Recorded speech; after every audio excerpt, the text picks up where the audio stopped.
Having started playing guitar in 1984 at the ripe old age of 10 years old, my first introduction to Gibson guitars was shortly thereafter when I purchased the first CD I ever purchased, which was the incredible Brothers in Arms release from the amazing folks in Dire Straits. Seeing the videos with Mark Knopfler playing his Les Paul in the Money for Nothing video, later seeing him play it on the song Brothers in Arms, was a very influential factor for me for loving the Gibson Les Paul. Shortly thereafter, I was introduced to Alex Lifeson and Rush, and then diving back into their back catalog, seeing how he played Gibson ES 335s and 345s on the first song I ever heard from Rush, Tom Sawyer, playing a Gibson Howard Roberts Fusion, I believe, on that guitar solo at least. These things really made me love the Gibson guitar. Now, right around that time, also, the whole hair metal shred guitar scene started up, and I quickly, at this young age, got diverted over to caring more about pointy guitars and fast guitars. I went the route of an Ibanez RG guitar rather than looking into something more like a Gibson style guitar. Years after that, I really became accustomed to playing more Fender style instruments, and it wasn't until a bunch of years later when I realized, I should probably at least own a Gibson guitar. Having said that, though, my very first electric guitar was a really horrible copy of a Gibson SG, so I know that doesn't really count, but I did play a Gibson style guitar as my very first electric guitar. I think I paid $55 for it. So fast forward into the 2000s, and a number of years into the 2000s, I had a good friend who had purchased a Gibson ES 339, and every time I had the opportunity to play this, I absolutely fell in love with this guitar. It was absolutely incredible. I just never wanted to put it down. So back around, I'm going to say 2014, 2015, I special ordered my own Gibson ES 339. Was super excited about it, as the Gibson ES 335 was always the guitar I really longed for, especially since Alex Lifeson used those back in those early Rush days. Well, to my great disappointment, when I received that guitar, it really was not what I thought it would be, and it was really nothing like the one that my good friend had. I was really disappointed, and that guitar didn't stick around long. I sold it shortly after. Everything from the famous G string not staying in tune to just some of the finishing on the guitar, this did not represent, in my opinion, a guitar of that price. And it left kind of a bad taste in my mouth. But then fast forward to the 2020 NAMM show, and there was quite the buzz around Gibson guitars at that show, especially some of the new Epiphone offerings they had and some of the new Gibson offerings they had. This all, of course, coming off of their reorganization and their bankruptcy in 2018, I believe it was.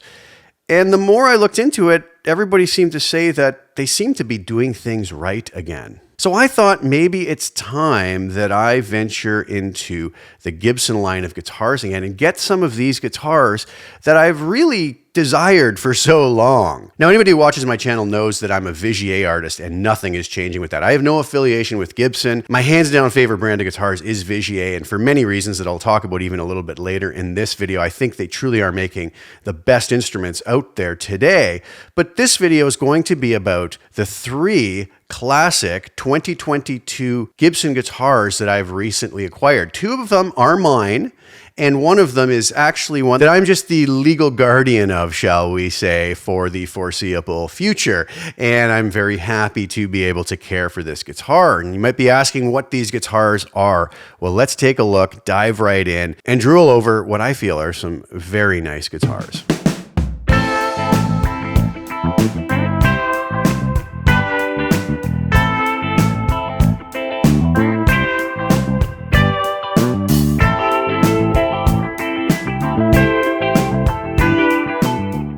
First up on the block is the incredible Gibson ES 335. This is actually the stunning Gibson ES 335 figured, meaning it has a figured maple top. It has a beautiful maple top and actually a beautiful figured back. So this is a maple poplar, maple laminate body Plays like a dream, sounds absolutely fantastic. The thing I was really interested in is this original series of Gibson guitars, and all the guitars that we're going to look at today are going to be from the original series. I really have a soft spot for the older vintage instruments and kind of sticking as close as we can to some of the specs of those. Now, mind you, these aren't perfect recreations of any specific year.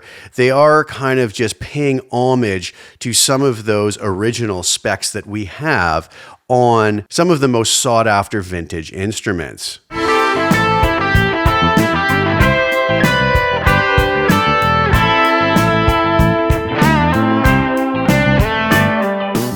So as I mentioned, this is a 3-ply AAA maple poplar maple body. It has a single ply cream binding, and as mentioned, is finished with a beautiful gloss nitrocellulose lacquer, very likely aged beautifully over time. Now, there are other higher end models available of some more authentic recreations of some specific years from the Murphy Labs, where they will age them either very lightly or very heavy. You pay a very large premium for those features though. Although this guitar itself is not cheap either. This is selling for a street price just under $4,000 US. But to be honest with you, with the time I've had with it, I'm extremely happy with it, and I think it's worth every penny. The finishing on these instruments is really spectacular for a non-custom shop guitar.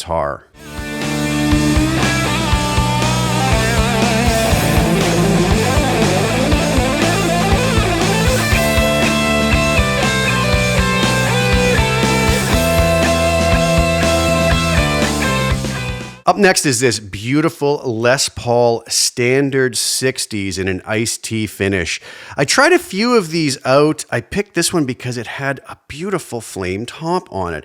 A little more flame popping on this one than a lot of the other ones that I tried. It's got the beautiful reflector knobs, which are more accurate to the 60s, and it also has the slim taper neck on it. Beautiful mahogany back on it as well. The slim taper neck, I just felt a little more comfortable. I did try the standard 50s, and while it was a beautiful guitar, everything was wonderful on it, I did prefer the slim taper neck on this rather than more leaning towards the old baseball style neck of some of the 50s Les Pauls. So this thing was just beautiful. 60s burst bucker pickups in this, and they sound fantastic.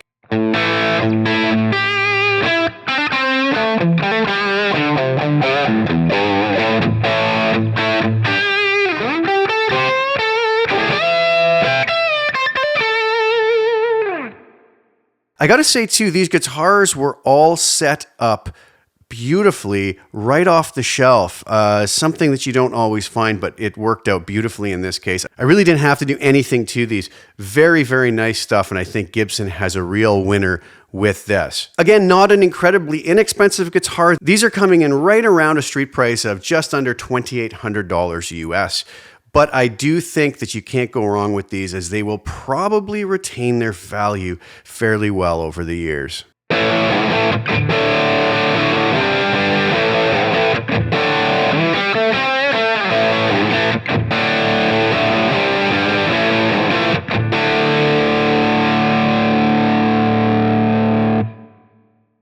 And finally, to complete my collection of Gibson guitars is this SG Standard 61. So Gibson has gone back and tried to spec this out very close to the 1961 SG, which was the first year that the SG was made, replacing the Gibson Les Paul.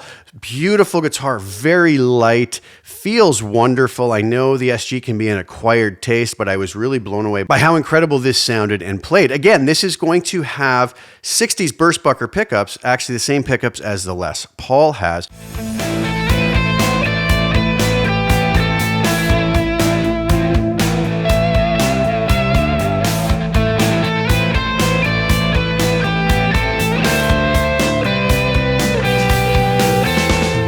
But a very different feel playing this versus the Les Paul. Very light guitar and very comfortable to wear and to play. Again, my first real introduction to an SG was probably from Angus Young of AC/DC, as can probably be said for most of us in this age group that ever fell in love with an SG. So again, really bang up job by the folks at Gibson with this line of guitars. Now, some folks might ask, why do you need those guitars? You've got quite the collection of Vigier guitars and some other instruments, and are you really getting anything different out of them? Well, part of it is just owning them, maybe even for just nostalgic reasons. Is there anything nicer than picking up a Les Paul, getting that classic feel and look?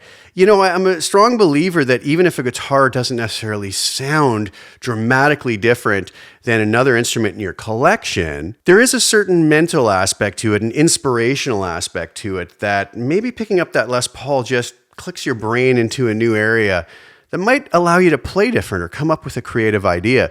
So for me, having all those different guitars is more about that side of things rather than thinking that it somehow sounds remarkably different compared to, let's say, this guitar, which is my Vigier GV Wood. So the next question might be, well, would you ever switch over and just play those Gibsons as your main guitars? And the answer would be no on that. There is a reason why I endorse Vigier guitars, not that this video is about this. Just to answer that potential question, the folks at Vigier have really modernized the approach to making guitars and really gone from top to bottom on them and thought of every little detail that are little weaknesses in some previous year's designs or historical designs. Things such as carbon fiber mixed with maple in the neck. These necks don't move. I've had these for years through the Canadian winters and summers. Dramatic changes in humidity and weather, and they just don't move. I've never had to set them up again. They're just amazing. They're also extremely roadworthy and tough. Wonderful locking tuners, string dampers, stainless steel frets,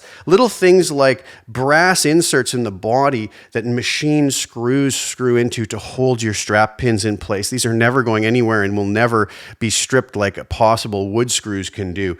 Things such as this, having locking input jacks, and really high quality finishing and construction. That's why I love the Vigier guitars so much, and will always use these as my main live and studio instruments. But that doesn't mean it isn't still enjoyable to have a collection of guitars that are different, that are more classic, that have a more vintage feel to them, for the reasons I mentioned. Maybe it's just going to be an inspiration to get you to play a little different and unlock a portion of your brain that goes back to your childhood watching your heroes play.